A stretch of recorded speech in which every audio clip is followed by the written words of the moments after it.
जय हिंद दोस्तों, स्वागत है आप सभी का आज के इस वीडियो में। तो आज के इस वीडियो में हम हमारे हिंदी का चैप्टर 2 का जो कहानी है उस कहानी का परिचय देखेंगे। जो भी हमें कहानी पढ़ना पड़ता है उस कहानी में हमें दो चीज़ें पढ़नी पड़ती है, एक लेखक का परिचय, लेखक के जीवन के बारे में, और दूसरा जो एक्चुअल में जो मेन कहानी होती है उस कहानी के बारे में। ठीक है, तो बिना देरी के हुए इसको शुरू करते हैं। और यदि आप हमारे चैनल पे पहली बार हैं तो चैनल को सब्सक्राइब कीजिए। अब अगर यदि आपको हमारा वीडियो अच्छा लगता है तो अपने दोस्तों को भी जोड़िए, क्योंकि जितने ज़्यादा स्टूडेंट्स रहते हैं पढ़ाने में जो मज़ा आता है वो और ही अच्छा मज़ा आता है। ठीक है, तो बिना देरी के हुए इसके शुरू करते हैं। देखिए, हमारा हिंदी है। यदि आपने हिंदी का पहला चैप्टर का वीडियो नहीं देखा है तो मैं उसका जो लिंक है वो डिस्क्रिप्शन में दे दूंगा या फिर कमेंट में दे दूंगा, आप वहां से जा करके उसको देख सकते हैं। तो सबसे पहले इसको शुरू करते हैं। हिंदी चैप्टर 2, जो चैप्टर 2 है, जो हमारा पार्ट है उसका नाम है उसने कहा था।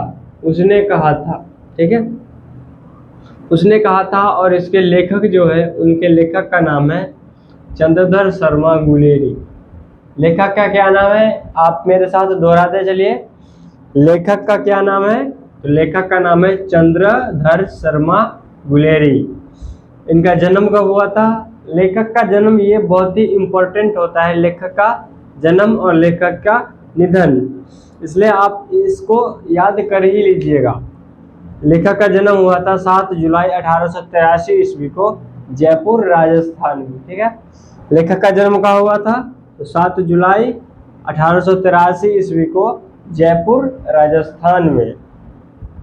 इनका निधन हुआ था 12 सितंबर 1922 ईस्वी को। ठीक है, और जो ये पंडित चंद्रधर शर्मा गुलेरी जी ऐसे लेखक है या फिर उन लेखकों में गिने जाते हैं जो कि कम लिखकर भी बहुत ही ज़्यादा सम्मान पाए हैं। बहुत लेखक ऐसे होते हैं जो कि बहुत ज़्यादा लिखते हैं, बहुत ज़्यादा कहानी लिखते हैं, फिर भी उतना ज़्यादा वो सम्मान नहीं पा पाते हैं। लेकिन जो हमारे चंद्रधर शर्मा गुलेरी जी ये हैं, ये कम लिखकर भी बहुत ज़्यादा सम्मान पाए हैं। ठीक है, और लेखक की जो प्रारंभिक शिक्षा हुई थी वो उनके गांव में ही हुई थी, और उनकी जो प्रारंभिक शिक्षा थी वह संस्कृत भाषा में हुई थी। जो भी लेखक होते हैं वो किसी न किसी पत्रिका से जुड़े हुए ही होते हैं, और जो हमारे चंद्रधर शर्मा गुलेरी जी हैं, ये जिस पत्रिका से जुड़े हुए हैं उसका नाम है काशी नगर प्रचारिणी पत्रिका। ठीक है, साहित्य साधना इनका क्या है, तो काशी नगर प्रचारिणी पत्रिका। चंद्रधर शर्मा गुलेरी जी की कुछ कहानी भी है, इन्होंने कुछ कहानी भी लिखी है।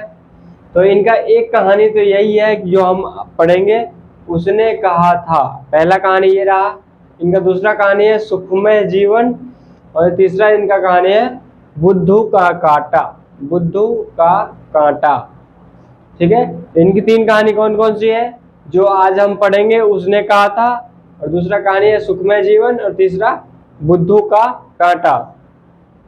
आप किसी चीज को बार बार रिवीजन करिएगा तो वो चीजें ज्यादा याद होंगी। ठीक है, तो ये होती है रिवीजन की ताकत। आप जितना ज्यादा रिवीजन करेंगे उतना ज्यादा आपको याद होगा।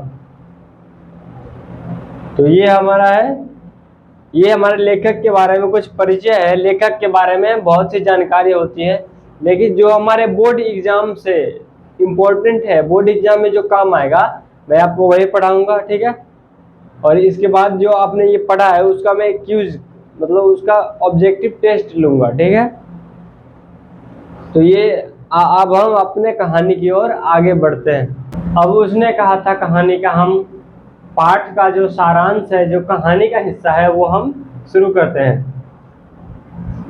तो जो कहानी का प्रारंभ बड़ा ही रोचक है, यानी कि जो कहानी का जो स्टार्ट होता है, जो स्टार्टिंग पॉइंट है कहानी का, वो बड़ा ही रोचक है, मजेदार है, जिसे अभी के भाषा में हम कॉमेडियन कह सकते हैं, कॉमेडी जैसा है। अमृतसर चौक।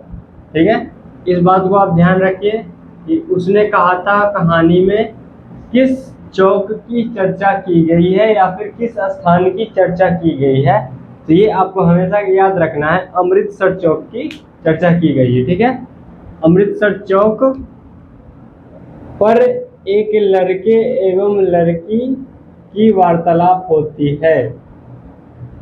यानी कि अमृतसर चौक, एक चौक का नाम है अमृतसर चौक, वहां पर एक लड़का और एक लड़की की वार्तालाप होती है, यानी कि दोनों के बीच में बात होती है।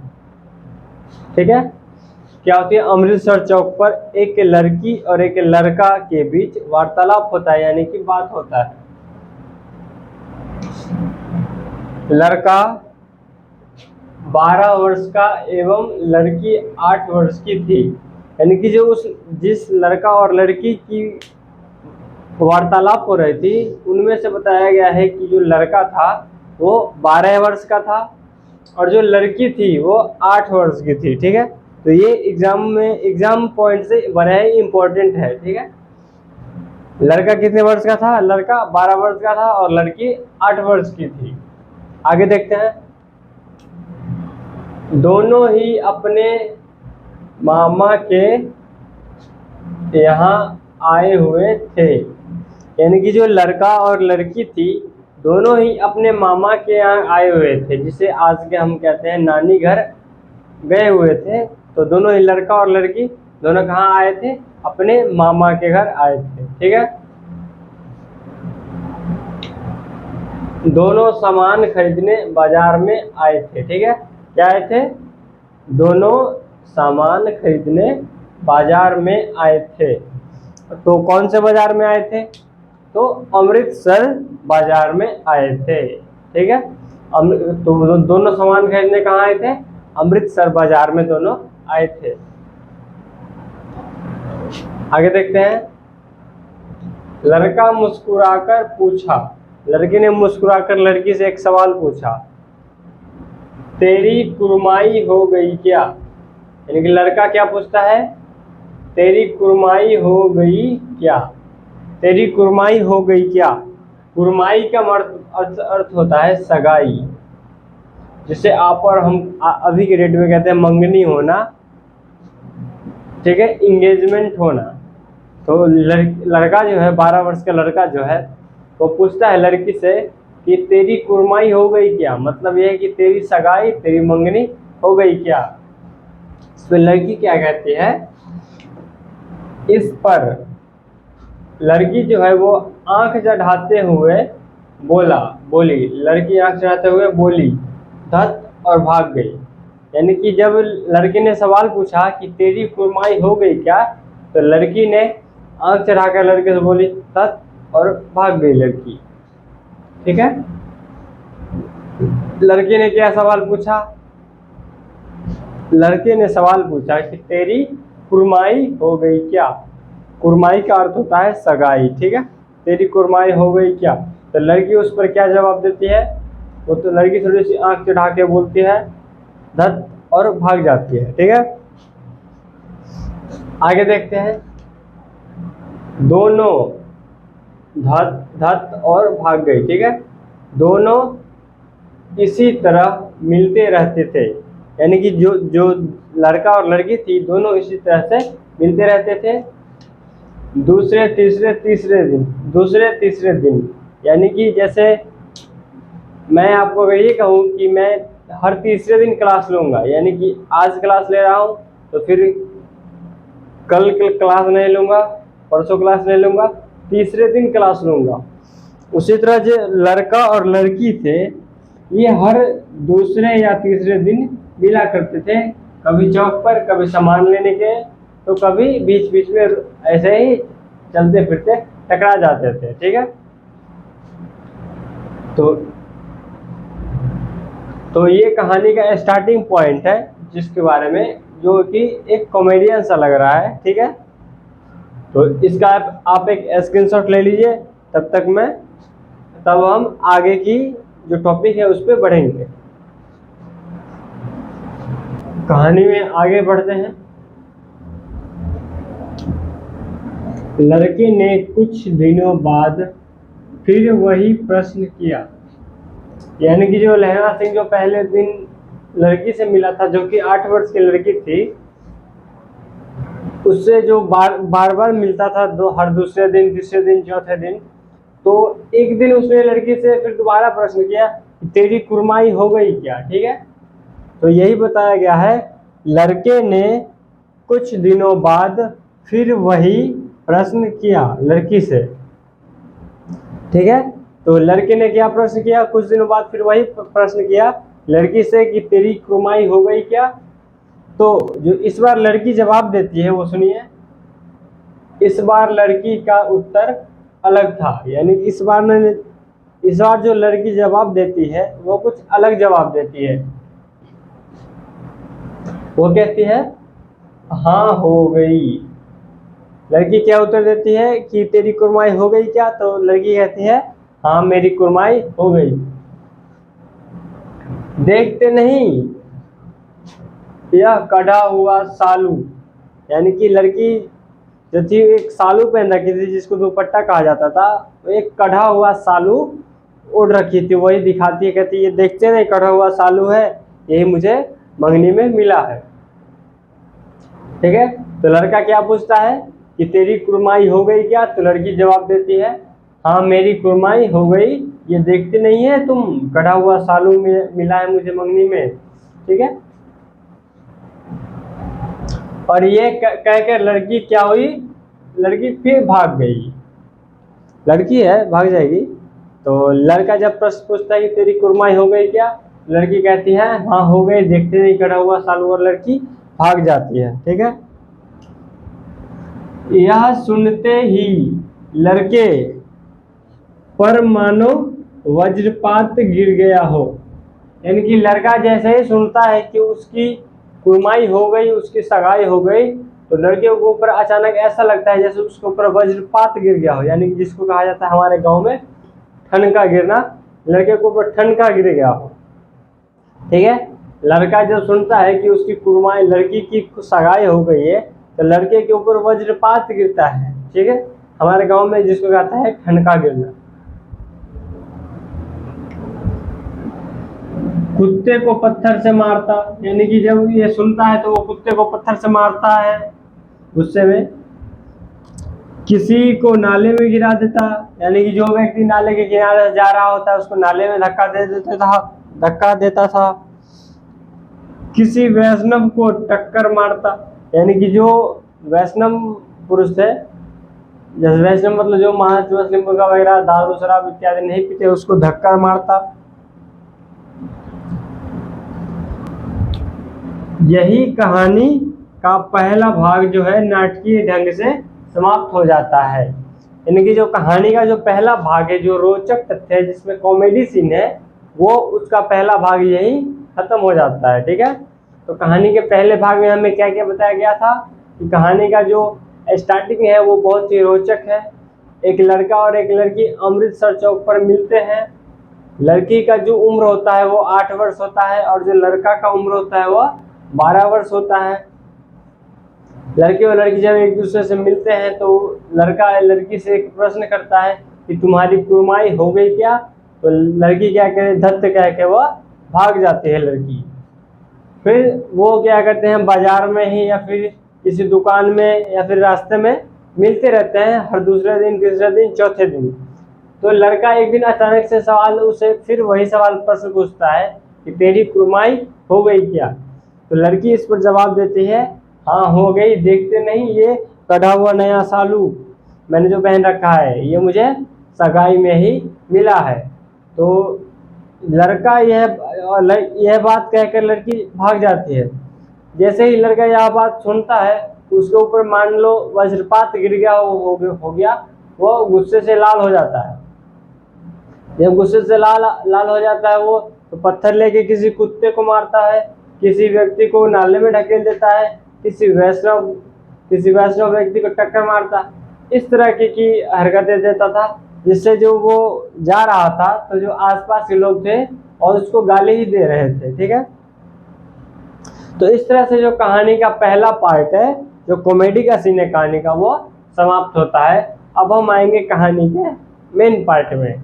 हालांकि जो वस्तुनिष्ठ प्रश्न है, जो ऑब्जेक्टिव प्रश्न है, वो यहाँ से भी बनेंगे, तो ये भी बहुत ही इंपॉर्टेंट है। अब हम आगे की कहानी में चलते हैं, आप इसके स्क्रीनशॉट ले लीजिए।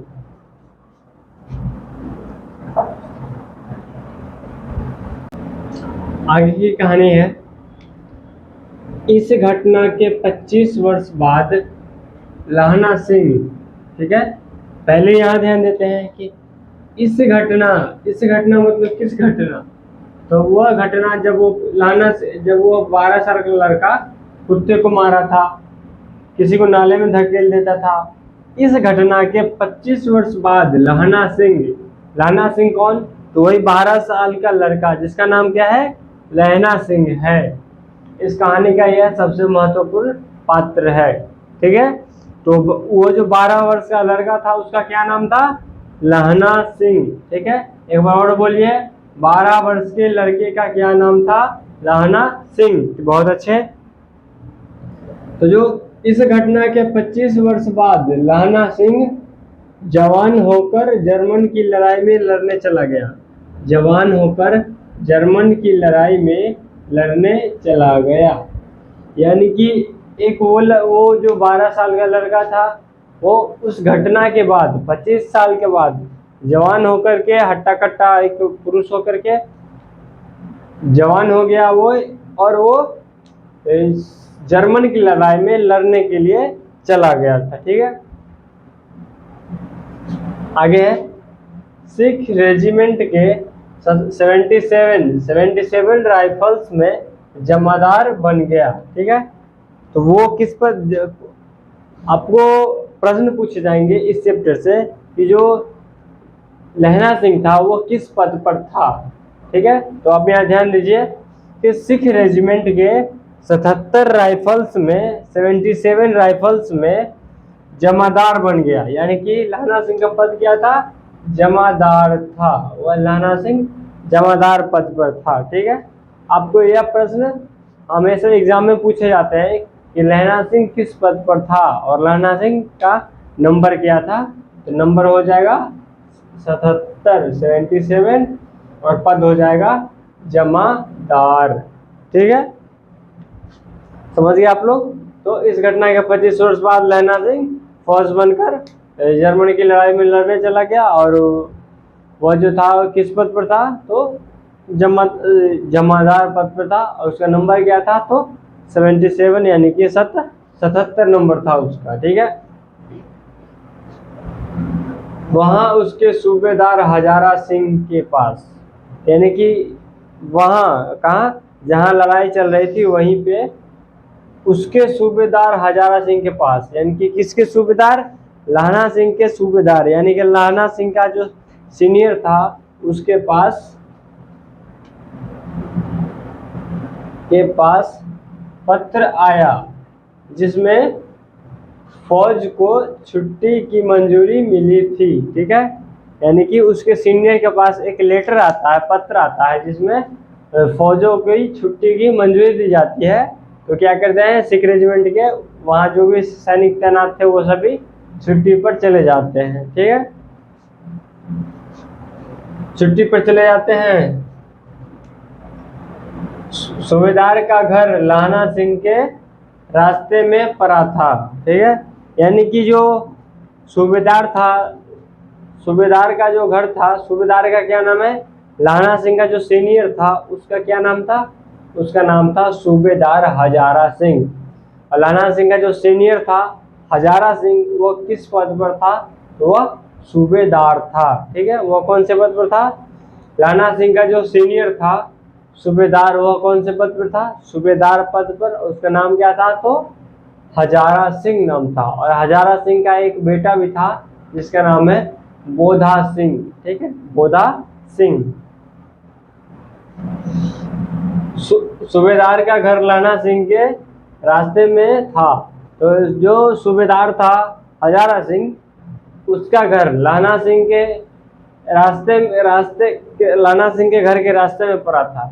ऐसे मान लीजिए कि आप हाई स्कूल जाते पढ़ने के लिए या फिर कोई कॉलेज पढ़ने के लिए जाते हैं, तो जो आप कॉलेज पढ़ने के लिए जाते हैं उसके बीच में आपके दोस्त का घर है, तो आप दोस्त को लेके ही जाएंगे ना। उसी तरह जो लाना सिंह था वो उसके सीनियर का घर उसी के रास्ते में होता था, तो उसने डिसाइड किया था कि जब हम बॉर्डर पर चलेंगे तो सभी लोग साथ में ही चलेंगे, यही इसमें बताया। रास्ते में पड़ा एवं उन्होंने फैसला किया कि छुट्टी बिताकर साथ ही बॉर्डर पर चलेंगे। ठीक है, उन्होंने क्या तय किया था कि हम छुट्टी बिताकर बॉर्डर पर साथ ही में चलेंगे। जब तीनों चलने लगे तो सूबेदार ने कहा, ठीक है, जब तीनों चलने लगे थे, कौन तीनों, एक तो था लहना सिंह, एक सूबेदार हजारा सिंह और एक सूबेदार हजारा सिंह का बेटा बोधा सिंह। ठीक है, बोधा सिंह।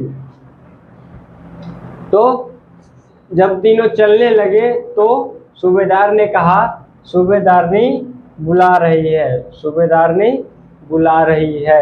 ठीक है, जब तीनों चलने लगे थे तो सूबेदारनी ने लहना सिंह को बुलाया था। लहना सिंह के बारे में उसने बुलाकर क्या कहा, ये हम आगे के टॉपिक में आगे की देखते हैं। तब तक आपके लिए इसका एक स्क्रीनशॉट ले लीजिए।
रण क्षेत्र में वह बोधा सिंह की जान बचाता है। यानी कि रण क्षेत्र में, यह रण मतलब क्या होता है, रण क्षेत्र का मतलब होता है युद्ध के क्षेत्र में, जहाँ युद्ध होता है उसको कहा जाता है युद्ध क्षेत्र। युद्ध के क्षेत्र में वो बोधा सिंह की जान बचाता है। ठीक, किसकी जान बचाता है? बोधा सिंह की जान बचाता है। बताइए आप, बोधा सिंह कौन है? बोधा सिंह कौन है? तो बोधा सिंह जो है वो सूबेदार का बेटा है। तो सूबेदार के बेटे की जान बचाता है, क्योंकि उसकी माँ ने उसको कहा था कि मेरे पति एवं पुत्र की रक्षा करना। ठीक है, तो बोधा सिंह की जान बचाता है एवं लहना सिंह घायल हो जाता है। लहना सिंह क्या होता है? घायल हो जाता है कि कोई एक जो शत्रु होता है वो उसके बोधा सिंह पर गोली चला रहा होता है। तो जो गोली बोधा सिंह को लगना चाहिए था, उस गोली को बोधा सिंह की जगह लहना सिंह अपने आप को वहां पे ले आता है उसके जगह पे। इस वजह से जो गोली होती है वो लहना सिंह को लग जाती है, वह घायल हो जाता है। वह अपने घाव में पट्टी बांधकर दुश्मनों का मुकाबला करता है। ठीक है, लहना सिंह जो होता है, जो वो घायल हो जाता है, तो वो अपने घायल हुए में पट्टी बांध लेता है और पट्टी बांधकर दुश्मनों का मुकाबला करता है। शत्रु पक्ष को पराजित कर, यानी कि जो शत्रु होता है, जो दुश्मन का पक्ष होता है, जो दुश्मन के साइड की तरफ के लोग होते हैं, उन सभी को हराकर हजारा सिंह एवं बोधा सिंह, यानी कि जो उसका सूबेदार होता है और जो सूबेदार का बेटा होता है, उसको गाड़ी में सकुशल बैठाकर उन्हें भेज देता है। ठीक है, जब युद्ध खत्म हो जाता है तो जो सूबेदार और उसका बेटा जो होता है हजारा सिंह और बोधा सिंह, उसको गाड़ी में बैठाकर भेज देता है कि अब युद्ध खत्म हो गया, आप अब अपने देश, हमारे देश भारत लौट जाइए। ठीक है, तो गाड़ी से भेज देता है और कहता है मैं बाद में आऊंगा। एक सैनिक वजीरा सिंह को कहता है वजीरे पानी पिला दे, यानी कि जो लहना सिंह होता है वो दूसरे सैनिक को कहता है जिसका नाम वजीरा सिंह होता है, वजीरा सिंह को कहता है वजीरे पानी पिला दे, मृत्यु नजदीक आ गई है। ठीक है, वो कहता है क्योंकि उसका जो खून होता है वो खून निकल रहा होता है, तो एनर्जी उसका लॉस्ट होता है, उसकी ऊर्जा निकलती है। तो वो वजीरा सिंह को कहता है वजीरे पानी पिला दे, वजीरे पानी पिला दे, मृत्यु समीप है, यानी कि उस जो लहना सिंह की मृत्यु हुई वह नजदीक है। अपने प्राण त्याग से पहले वह कहता है, यानी कि जब लहना सिंह की मृत्यु होती है, जब उसकी प्राण छूट जाती है, तो उससे पहले वह एक बात कहता है। क्या कहता है वह? कि उसने कहा था। यह बात कहने को किसने कहा था कि मेरे पति एवं पुत्र की रक्षा करना? किसने कहा था? तो सूबेदारनी ने कहा था, सूबेदार की पत्नी ने। किसने कहा था? उसने कहा था। इसलिए इस कहानी का जो नाम है वो क्या नाम है? उसने कहा था। तो आपसे ये प्रश्न पूछा जा सकता है कि लहना सिंह मरने से पहले कौन से शब्द कहता है? तो वह शब्द कहता है उसने कहा था। तो ये आज का जो हमारा उसने कहा था कहानी है, ये समाप्त होता है। यही है हमारे उसने कहा था कहानी चैप्टर 2, पंडित चंद्रधर शर्मा गुलेरिया जी की कहानी। यदि आपको यह कहानी समझ में आया हो तो इस वीडियो को अपने दोस्तों के साथ शेयर करें। हमारे चैनल पे पहली बार होंगे तो चैनल को निश्चित रूप से सब्सक्राइब कर लीजिए। वीडियो अच्छा लगे तो लाइक करें और आप हमारे टेलीग्राम चैनल से जरूर जुड़िए। आपने हमारा वीडियो अंत तक देखा, इसके लिए आपका बहुत बहुत धन्यवाद।